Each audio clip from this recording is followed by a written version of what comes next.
Hello, everybody. In this video, I wanted to talk about this idea if depression is better than anxiety.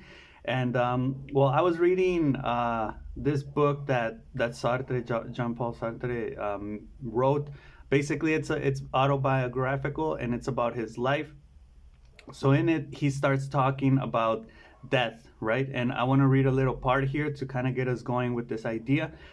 He says, when I was 7 years old, I met real death, the Grim Reaper, everywhere, but it was never there. What was it? A person and a threat? The person was mad. As for the threat, it was this: shadowy mouths could open anywhere in broad daylight in the brightest sun and snap me up, right? Like basically kill him or he could die. Things had a horrible underside. When one lost one's reason, one saw it. To die was to carry madness to an extreme and to sink into it. I lived in a state of terror. It was a genuine neurosis. If I seek the reason for it, I find the following. As a spoiled child, a gift of providence, my profound uselessness was all the more manifest to me in that the family right constantly seemed to me a trumped up necessity. I felt superfluous. Therefore, I had to disappear. I was an insipid blossoming constantly to the point of being snipped in the butt. In other words, I was condemned. The sentence could be applied at any moment. Nevertheless, I rejected it with all my might. Not that my existence was dear to me, on the contrary, because I wasn't keen on it. The more absurd the life, the less bearable the death, right? So, when we talk about anxiety and depression, we have to think back to our ancestors, right? Like our parents,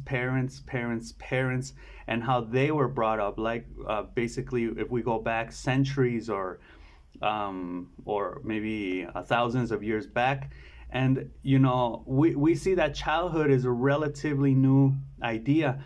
Back in the day, like in those hundreds or thousands of years back, parents and children were basically the same, right? Children were little adults and they worked, right? So work, in a way, I mean, there weren't those type of mental illnesses, right? Like people weren't experiencing depression or anxiety. Now I want to make a case here and say that maybe people did have depression, they were depressed, but depression, I think, doesn't manifest itself like on its own, right? I think anxiety is depression being manifested, right? So when people were depressed, or if they were depressed back in the day, they didn't show it, they didn't manifest it, and they were always working, right? You ask like the grandparents of the grandparents, or maybe like really old people that are like 80, 90, 100 years old, and before there were cities, everything was basically a town, right? There weren't many people living in places, so they were villages.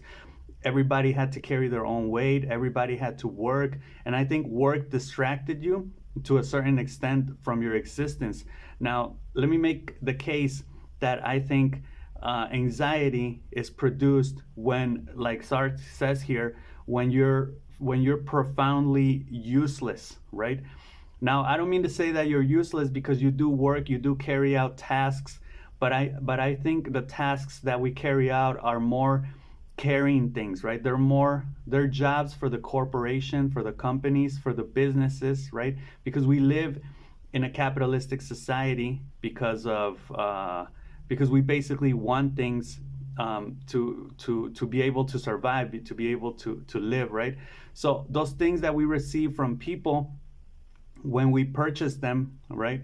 We were able to buy them and purchase them by doing these type of tasks. I mean, I guess you can call them trade, but they're not trades from that will help you survive, right? They're trades, for example, punching in numbers in a computer at some company, or moving things in a company from one thing to another place, like physically, right? Like in a warehouse.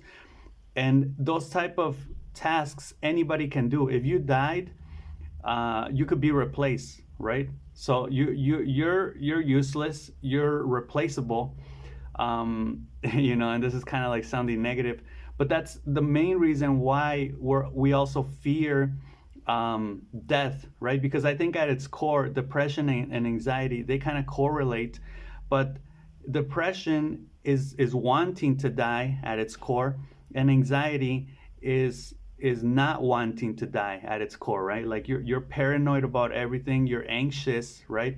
At its deepest layer, anxiety is the fear of death, right? It's the fear of everything. It's being anxious about everything. And when do you get that possibility to be afraid of everything? Well, when you're useless, when you don't have anything, right, going on for you.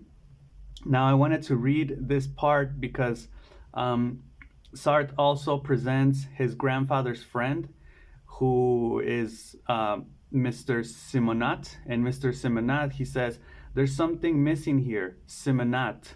I escaped from the lady novelist's arms. I took refuge in the corner. In the center of a tumultuous ring, I saw a column, Mr. Simonat himself, absent in the flesh. That prodigious absence transfigured him. The attendance was far from complete. Certain pupils were sick, others had asked to be excused, but these were merely accidental and negligible facts. Simonat alone was missing. The mere mention of his name had sufficed for emptiness to sink like a knife into the crowded room. It astounded me that a man had his place marked out for him. His place, a nothingness hollowed out by universal expectation, an invisible womb from which, so it seemed, one could suddenly be reborn," right? And this is making reference to how there are some people that are irreplaceable. There are some people, I mean, he goes as far as to call this guy a monolith block, a statue, impenetrable. And the problem that we have as a society is that we're all transparent. We have nothing. We have no substance, right? Like I said, we're useless. We're replaceable. So this provokes in us that panic, right? That anxiety, that fear of death, because we could die at any moment, and it's not even like a big deal, right? Like he also mentions that his grandfather was talking about how the greatest people that are working in the university could be replaced, and how that shouldn't be because they're irreplaceable, right? Let me read this part. "Surrounded by irreplaceable old men whose approaching demise was going to plunge Europe into mourning and perhaps the world into barbarism, what would I not have given to hear a fabulous voice proclaim solemnly in my heart, that little Sartre knows his business. France doesn't realize what she'd be losing if he passed away."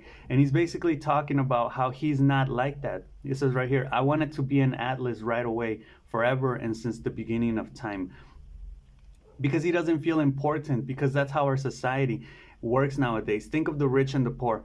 The poor are distracted by work, right? They need to work. People that work from sun up to sundown, they're distracted with their work. They're not worried about anxiety, or and that's where I make the case they could be depressed, but work distracts them from their depression. The people that experience anxiety or depression being manifested, I would say, are like rich, like he says here, bourgeois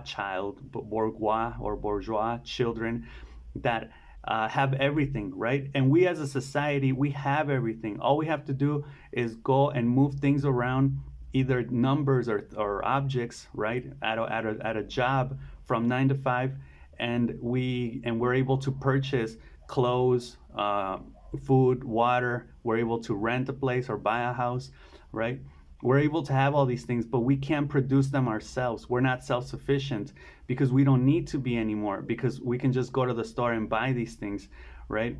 So we're useless. We're not useful for anything that has to do with our survival, right? We can't feed ourselves. We can't produce our own food, our own clothes, our own beds, our own houses. We can't build a house, for example. So that uselessness makes us feel anxiety, right? Which is the fear of death at its deepest layer, like I mentioned. So then, what's the solution for this?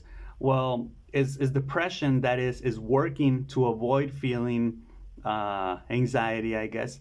Is that the way? Is depression better than anxiety? And I would say, well, we could retract and go back to those type of ways where we were self-sufficient, but it's pretty hard to do it because, one, you would either have to have someone teach you, right? Or two, you would have to have learned it from like your family. So it's really hard to just start doing it on your own. It's better to just stay in the city, work, and live the way you are right now. But so then we have a dilemma, which is, what's the other option? The other option would be to kind of ignore it, right? But in order for that to take place, we would have to have a futuristic take and kind of know where we were headed into the future, because we come from being self-sufficient, or basically they say that men in the past, or just human beings in the past, in their tribes, they had the world's knowledge, right? They knew how to do everything. They knew how to hunt, they knew how to get their own clothes, they knew how to survive, right? But as a city, as civilization came about, we started to group together our knowledge. And I don't even know why people think like that, but businessmen said, oh, well, I'm just gonna mass produce shoes, hire people, teach them this, and they're replaceable. So if they die, or as the new generations come and go, we teach them this stuff, from school. That's why school was made, for these type of jobs, factory jobs and things like that. And they just keep going in and out like that. And we're able to provide for everybody, which is good, but it also creates people like this, right, with anxiety problems. So yeah, what is the solution? We would have to look into where we're headed, because we don't really need to do anything anymore. And we are in the information age, in the digital era, social media, internet. I'm on it right now. So we would have to really see where we're headed in order to deal with this problem of like anxiety and depression. Now there's another solution, which is actually joining them together, right? Like having yourself experience some anxiety throughout the day and maybe a little bit of depression throughout the day. This means anxiety, I see it more as a type A personality. So it's like the active, angry, impulsive personality. And type B personality is more that depressed, passive personality. So you could say there are moments when we need to work and do things and get anxious. And then there are moments where we need to relax and maybe, just be passive. That's a third possible solution, but I think it's very cliche, right? Like you need a balance, right? That balance idea.